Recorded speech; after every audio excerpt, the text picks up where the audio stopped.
and welcome to the Yoga Magic Podcast, friends. I'm your host, Ashley Sondergaard, and this is the 200th episode of Yoga Magic. I'm so excited to be at this point. Thank you so much for tuning in every week. For those of you that have been with the show since the very beginning, so much gratitude. If you listened from the beginning, you know that it's definitely changed. It's actually like a totally different show. And I'm really grateful for you sticking around. Thanks for being here. This episode today is going to be a little bit different. It's just me sharing some perspective, thoughts, reflections on the last 200 episodes and the things that I've learned from this experience, from my journey into self-care and self-discovery, from the guests that have been on this show, and, from starting a podcast, what that's like, what I've learned through the process, if any of you are thinking about starting one as well. So again, just me, your host, Ashley. If you're new here, this is a show all about self-care and self-discovery. I'm a longtime yoga teacher. I am a self-care coach, an astrologer, and I really love this practice of discovering what self-care works for you, works for us. It's such an individual basis. And now that we've had 200 episodes of Yoga Magic, I've learned a lot. I've had a lot of takeaways that I'm excited to share with you. So thanks. Thanks for being here, everybody. So if you've been listening from the beginning, you know that this show started off as something totally different. It was called Wedded Wellness when I started it over 3 years ago. And really my idea was that I wanted to bring more self-care practices to brides that were planning for their wedding in this very stressful time.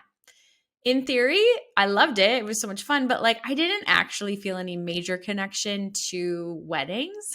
And so I decided to pivoted into what is now the show Yoga Magic, really stemming from this experience of that first time that I took a yoga class, that first time that I was like, oh my gosh, I can feel this amazing, this good. So I wanted to share that evolution of this show, of my journey into yoga, into self-care, into self-discovery, so that, any of you that are on this journey as well might have something to compare it to, comparison isn't the right word, but rather be inspired by, hopefully. That's the goal.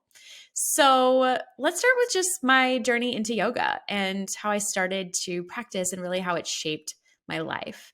So I started practicing yoga about 15 years ago. I was traveling for work. I was traveling all over the country, flying 2 to 3 times a week. And while it was such a fun part of time in life, I really enjoyed being this independent, just out of college queen. I wasn't super healthy or taking care of my wellness in any way, shape, or form because it was tough, right? I was flying all the time. I was eating airport food. I didn't really have my own spaces. And for those of you that travel a lot, you know that this can be really challenging. And it wasn't until I was taken to a yoga class in Baltimore, right by Johns Hopkins, this hot yoga class. And I was shooketh. I could not tell you how good I felt in this class. Now, hot yoga is definitely its own beast. And, all thoughts on Bikram and all of that shenanigans aside, that practice had me feeling so good. And I literally woke up thinking I need more of this in my life. And so while I was there that week, I practiced every day. I remember literally wringing out my yoga clothes, and I didn't have access to a washer dryer every single day. So I would have to rewear them. They were so gross and sweaty, but I was no, I'm going. I was obsessed. I loved it. And when I stopped traveling for work, I knew that was going to be integral to my routines. And so I practiced all the time in those early stages. And what I realized is that it gave me so much inspiration to make choices for myself, that it gave me this ability to listen to what was happening within my own body, within my own life, whether it be to take some sort of option in class or not, and maybe just rest in class, to, taking that idea off the mat as well, to making decisions about what did I really want to do? I was able to start tapping into that for the first time. And, I was fresh out of school. I was working a lot at this time and realized that I could make my own choices, that I could do things for myself that might not be exactly on the path that I had set out for myself earlier on, and that I could change my mind and I could listen to the things that I wanted. So it was really, yoga was that first time that I realized oh my gosh, I'm in charge of my life, really, right? In your 20s, you don't always know. So I practiced more and more and eventually started teaching.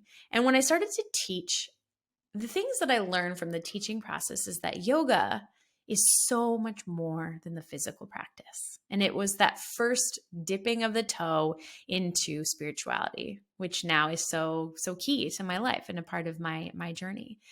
What I realized is that yoga is all of those things, right? It's that self-discovery piece, it's the breath, it's the meditation, it is the physical asana, but there's so much more. And when I was teaching, I felt so humbled. When you do a teacher training, and for those of you that have been through any sort of yoga teacher training, you know that the more you know, it's almost like the less you know, right? There's so much out there.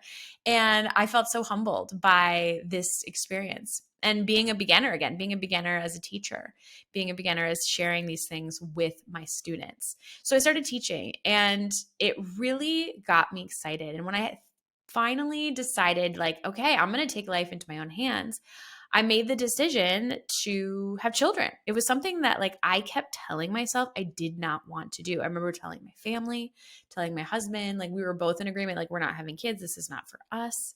And it was my practice through yoga that helped me discover like, actually, no, like you do really want kids. Why are you saying that you don't? Because you're afraid? And that's what it was for me. It was a fear. It was a fear that I couldn't do something. It was a fear that I would somehow fail at being a parent. And that totally changed the game for me to make that decision for myself. And I was teaching full time at this point. I'd left this job that I really loved, but ultimately I knew I couldn't sustain while having a family life, and started teaching full time, started running studios for Core Power Yoga here in the Twin Cities. It was this awesome transition. So that was my journey into teaching yoga. That's the short and sweet of it all. When I had my first child, Lily, that was really the first time in my life that I realized that I needed to take care of myself in order to take care of other people. And I will admit it was kind of a rude awakening. I remember sort of like hovering over my body and seeing myself holding this little baby in the middle of the night and just being so exhausted physically, mentally, and emotionally. And that I realized I was not putting my own needs first. Can you do that with a newborn? It's tough, but I do think it's something that you can do. And I learned that I needed to satisfy those basic human needs first, and that my self-care was so critical to my role as a parent. And so I started to study what were the things that really made me feel well. What was self-care to me? What did that look like? While working full-time, while having a newborn, while still trying to be that version of myself that I knew that I was. And that led me to meditation. That led me to the practice of manifestation. I didn't really know I was doing manifestation at the time, but it helped me understand that like I was in control of not only my own life, but the things that would happen for me, that could happen in my life. So I started to journal and I started to meditate every morning, and I would wake up in the early morning. My body was like kind of an earlier riser. So I would wake up and I would write down all the things that I was working towards. And I started to feel like myself again. And I started to put that self-care, that movement, that water, nutrition, just the simple things first so that I could feel well in order to achieve those goals and take care of my family. And I was so inspired at this time that I knew I was ready to have another one, right? Have another kid. So kids are integral to this story. Let me tell you more. And I got pregnant with our second daughter when Lily was about 1. And this was the time when I realized that I could shape my goals and I could manifest the things that I wanted through the practices that I had already established. So I was writing down every day the things that I wanted to manifest, and I started to write down and manifest my birth, my ideal birth. I've talked about this before many times on the show. Go back to the latest birth episode that I did on our third daughter, because I talk about this journey. So I would write down every morning what I wanted Rory's birth to look like. I would write down the clothes I would wear and the food that I would have that morning and like how long the labor was going to be. 4 hours. That was what it was going to be, right? And that I would, it would happen in the morning, like all these things, really specific things. And you guys, it happened. I did it. I manifested exactly that birth from start to finish. It was exactly what I had written down on a day-to-day basis. And her birth was my spiritual awakening. It was that time when I realized that like I was connected to something so much bigger than myself. That's why she's named Rory Aurora, the dawn, the awakening. She was my spiritual awakening.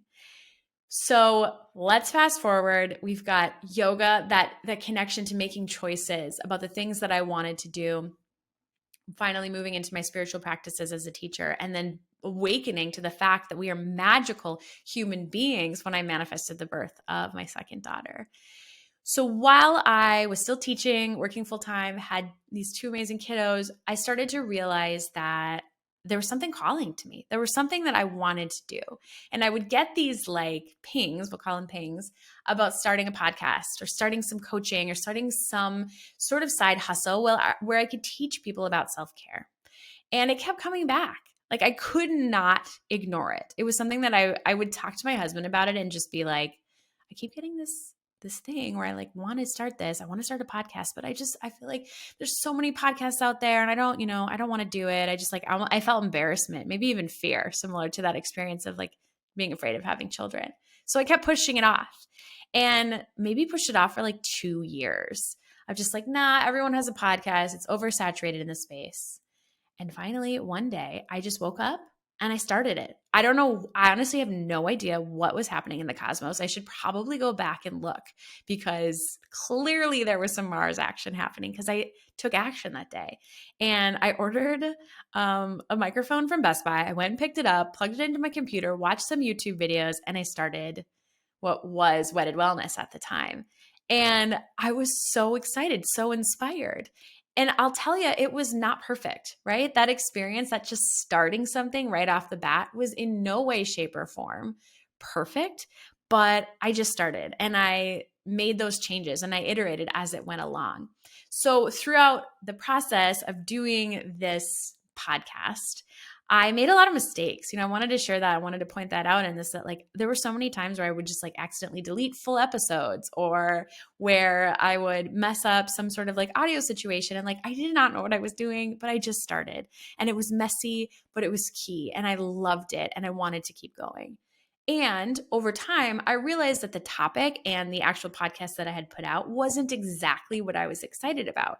So I made those changes as well to let go of like the whole wedding piece and just lean into the things that I loved, which was self-care and self-discovery. And born was Yoga Magic. Now, this was about the time when COVID was just starting, rebranded into Yoga Magic, and realized that like now my work, the things that I was doing, teaching yoga, running studios, was completely changed, right? I was teaching online yoga. I'd lost that full-time job, was doing the podcast, was essentially a stay-at-home mom. And it really shifted me to come back to those self-care practices that I really had to learn the hard way when I first had a newborn. And so started coming back to those practices and that journey in itself all over again. And what was so cool about having a podcast at this time and being able to talk to amazing people and, share in this experience of health and wellness was that at home, I was somewhat isolated, right? We were all isolated. It was COVID, but my worldview was huge. It shaped what I felt like I was able to experience because I was able to connect with such expanders, with such amazing people on a day-to-day basis through this podcast. So I was able to start recording online. I actually had never recorded online until COVID when I learned that like, oh, I have to do these interviews on Zoom, and it completely expanded who I was able to reach. So if you are somebody who's thought about starting a podcast, here are my biggest tips for doing this. One, just get started. It's messy. It's kind of hilarious. You will not know what you're doing, but just get started and put that time into it. It's fun once you kind of start to click and you start to figure it out, but just get started. Number two, it's okay to iterate. It's okay to change. It's okay to completely change your show or change the content or whatever it is. The branding doesn't matter. It's okay to change as long as you know that you're moving closer towards that version of what you authentically want to put out there. And then finally, consistency. Now, when I first started podcasting, I got the opportunity to work with the hosts of the Almost 30 podcast, Lindsay and Krista. And really what I took away from my time working with them as mentors was that consistency is so key. And most people are not consistent. That when you start a podcast, there's a million podcasts out there, but the number of people that actually stick with it and actually consistently output on a regular basis is actually quite small. So I want to say that like the average podcast only releases like 6 episodes or something like that. So for me to say like, I'm going to consistently stick with this, I'm going to do this every week because that was the cadence that I chose, was really important. And I've stuck with it ever since, even through maternity leaves and pregnancy loss and these experiences that have, helped me show up on a regular basis, but still been difficult. I've stayed with it. And I think that's one of the biggest, most important pieces, if not the most important piece, if you're somebody who's thinking about starting a podcast, is consistency. Do you have to be every week? No. You can definitely go with, week by week, month to month, doesn't matter, but just choose a cadence and stick with it. So key. So those are the 3 tips that I will give in terms of podcasting. Now I want to talk a little bit about my experience with the things that I've learned from this show, from the 200 episodes and the conversations that I've had with individuals about health and wellness, about yoga, about spirituality. And it's been a process. It's been something that like I'm on this experimental journey as well. I've tried lots of things on my own. I've learned from a lot of people. Some of it is stuck, some of it has not. But at the end of the day, it's being able to be open-minded to lots of different things and knowing that there's times when we might be drawn to one practice and then other times when we're drawn to something else. So 200 episodes, and I have so many takeaways to share, but I had to whittle it down to, I think, 4. 4 takeaways from the things that I've learned over the course of 200 episodes. First and foremost, there are ebbs and flows to our practices. Now, I've talked about this before, that you can change up your self-care practices, that you can try new things, let them go. But so consistently, I hear from experts, from teachers on this show, that these processes, that our spiritual practices, our manifestations, our health and wellness, our yoga practices, whatever it is, they shift as we shift. Now, I've been very open on this show through my own personal journeys and struggles, through pregnancy loss, through depression after that, and those times when I'm really thriving, when those moments when I'm feeling like, yes, this is it. I'm in that moment right now. I'm having a moment of like, yes, I'm doing all the things, but it does ebb and flow.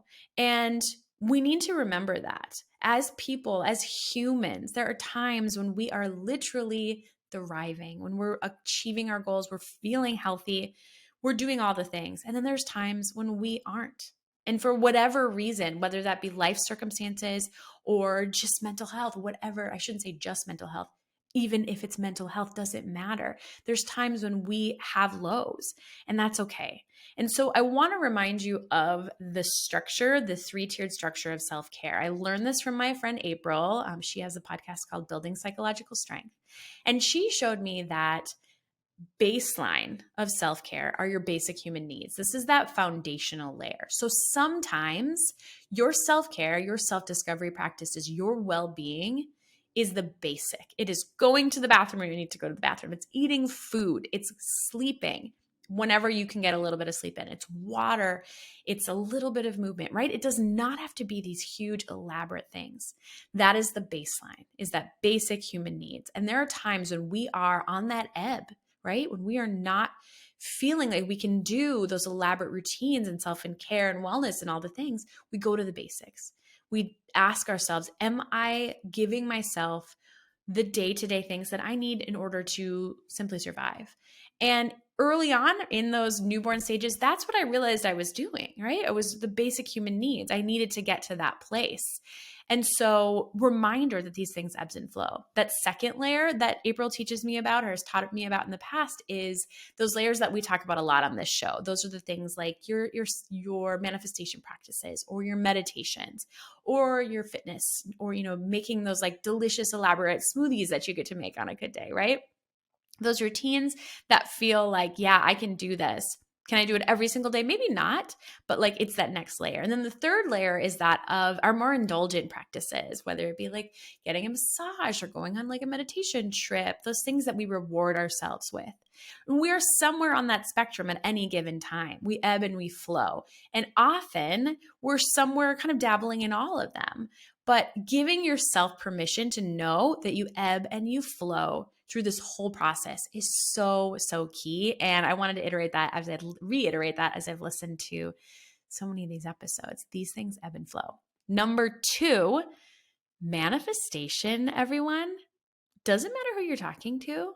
It's pretty consistent. The steps for manifestation, they are pretty consistent, teacher to teacher, practice to practice. And I get kind of excited about that. I've talked to so many people on this show about manifestation, and ultimately they're telling us the same thing. And that is 1, clarity on what you're manifesting. What is it that you want? And this is a tough one because a lot of us don't know what we want. We know what the world tells us we want. We know what we think we want. But then when we actually get honest and clear with ourselves, and we do some of the digging, we do some of the self-discovery work, we realize like, oh, actually, no, I want this. And this is what I'm going to work towards.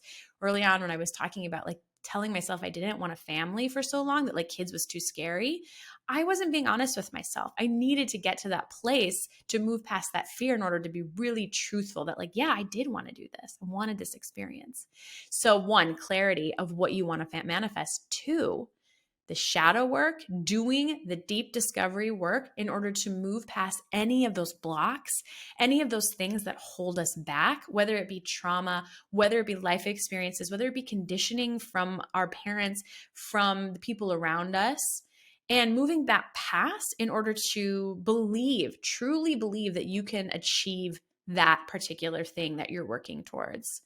So clarity, shadow, moving through the blocks, and then 3rd, taking action and actually doing the work in order to get there. And when I say doing the work, I mean, okay, you want to start a podcast? Well, you got to go and find out how to do that. You got to watch some YouTube videos and you got to open your GarageBand on your computer. You got to get a microphone, maybe not even get a microphone, just hop on your computer and start.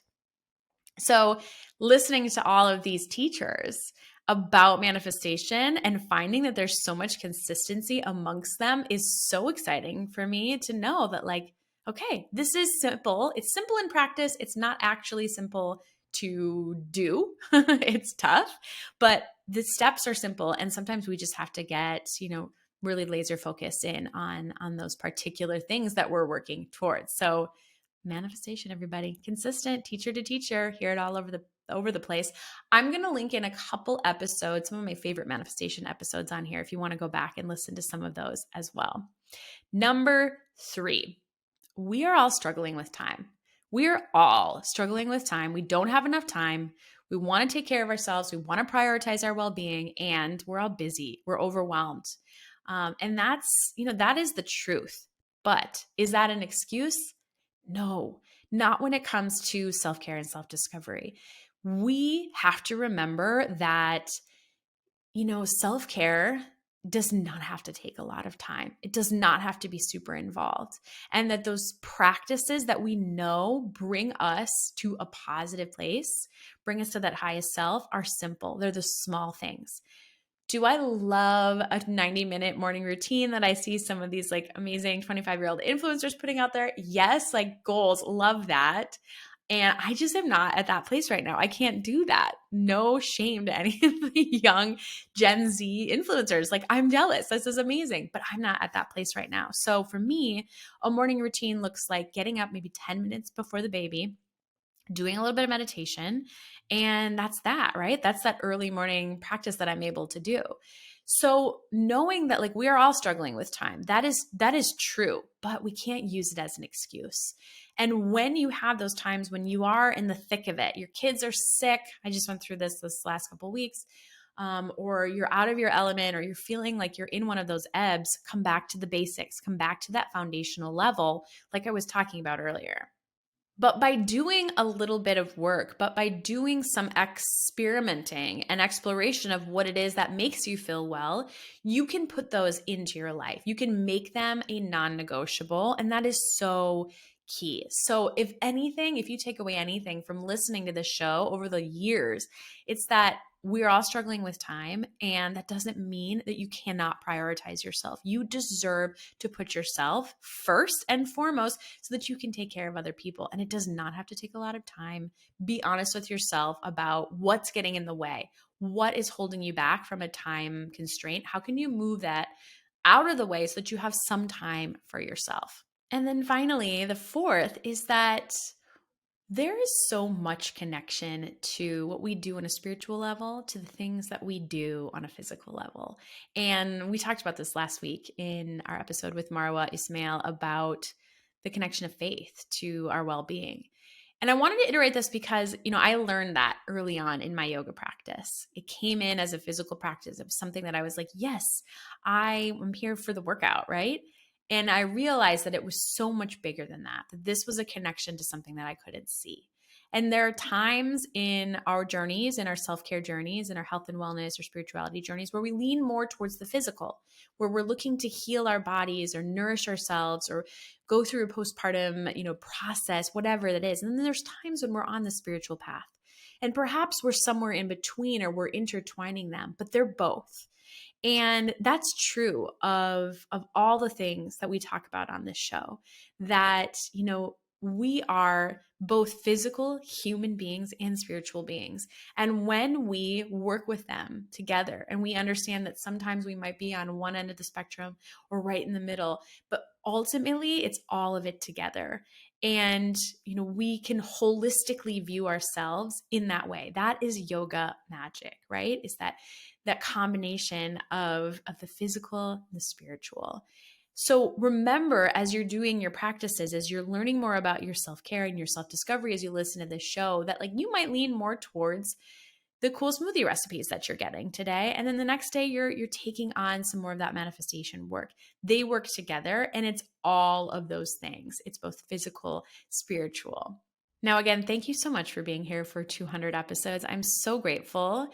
I have to be honest, through this process, there's been many times that I've doubted myself and asked, who wants to listen to a Midwestern mom recording in her house on a weekly basis?